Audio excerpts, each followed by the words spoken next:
Hello, everyone, and welcome to the 12th International Conference on Interdisciplinary Research for Sustainable Development. We'll be discussing the UN Sustainable Development Goals 2030, the global goals, with specific reference to goal number 4, that is quality education.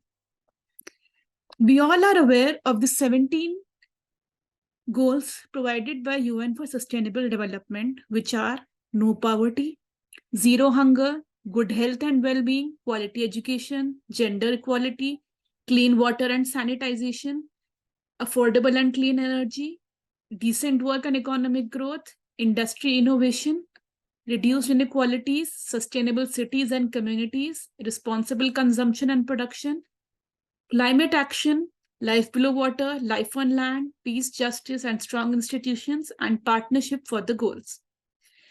So we'll be focusing on goal number 4, which aims at quality education.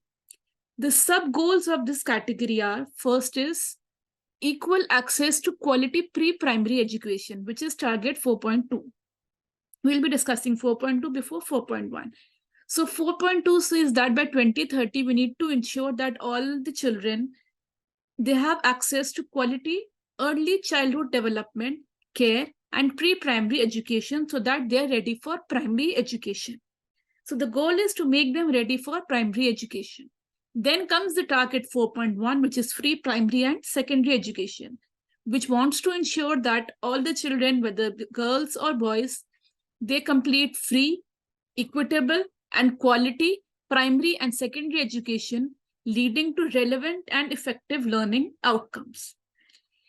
Then the target 4.3 aims at equal access to affordable technical, vocational, and higher education, which will ensure equal access for all women and men to affordable and quality technical, vocational, and tertiary education, including at the university level.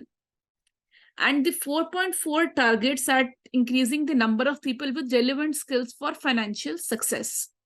So it wants that by the year 2030, there should be a substantial increase in the number of youth and adults who have relevant skills, including technical and vocational skills for employment, decent jobs, and entrepreneurship. Then we have further sub-goals, which are eliminating discrimination in education, universal literacy and numeracy, education for sustainable development and global citizenship, and building and upgrading inclusive and safe schools. So the 4.5, which is eliminating discrimination in education, it wants to eliminate gender disparities in education and ensure equal access to all levels of education and vocational training for the vulnerable, including people with disabilities, indigenous, and children in vulnerable situations. The 4.6 target, which is universal literacy, wants to ensure that all the youth and substantial proportion of adults, both men and women, achieve literacy and numeracy. Then comes the education for sustainable development and global citizenship, which the target wants to ensure that by 2030, all the learners acquire the knowledge and skills needed to promote sustainable development, including, among others, through education for sustainable development and sustainable lifestyles, human rights, gender equality, promotion of culture. So we come to target 4.8, which is building and upgrading inclusive and safe schools. They want to build and upgrade education facilities that are child, disability, and gender sensitive, and provide safe, non-violent, inclusive, and effective learning environments for all. There are further 2 more targets, which is target 4.9 and target 4.8, which is expanding higher education scholarships for developing countries and increasing the supply of qualified teachers in developing countries. The target 4.9, it was for 2020. By 2020, substantially expand globally the number of scholarships available to developing countries, in particular least developed countries, which are the small islands of developing states and African countries, for enrollment in higher education, including vocational training and information and communications technology, technical, engineering, and scientific programs in developed and other developing countries. Then 4.A was increase the supply of qualified teachers in developing countries. So by 2030, substantially increase the supply of qualified teachers, including through international cooperation for teacher training in developing countries, especially least developed countries and small island developing states. So these were the sub-goals of the quality education goal of the UN Sustainable Development Goal. Now, how do we measure the quality of education? So for that, we have OECD, which stands for Organization for Economic Cooperation and Development. They have introduced a program called as PISA, which is Program for International Student Assessment. So quality is often measured using OECD's PISA standardized tests, and then they accordingly rank the various countries based on their performance. At first glance, it might seem that relationship between PISA and economic performance doesn't seem too hard to pinpoint. And there are correlations between high PISA rankings and hard variables such as GDP, performance, productivity, which are easy enough to draw up. But if we agree that the success of modern day economies is based on modern child's ability to read and write and do maths, so we should not limit our understanding to just simply reading, writing, and doing some equations. There have to be some other variables. So how do we draw up those variables? How we assess their presence? And if we also agree what societies are more than just their economic performance, what instruments such as GDP and PISA need to be addressed? So does one mold fit all? That is another question arising. So one mold might not fit all type of people, because we have, in this world, we have diverse types of cultures, populations, ages. Okay, so each developing child passes through our school system to reach their full potential as an adult in society.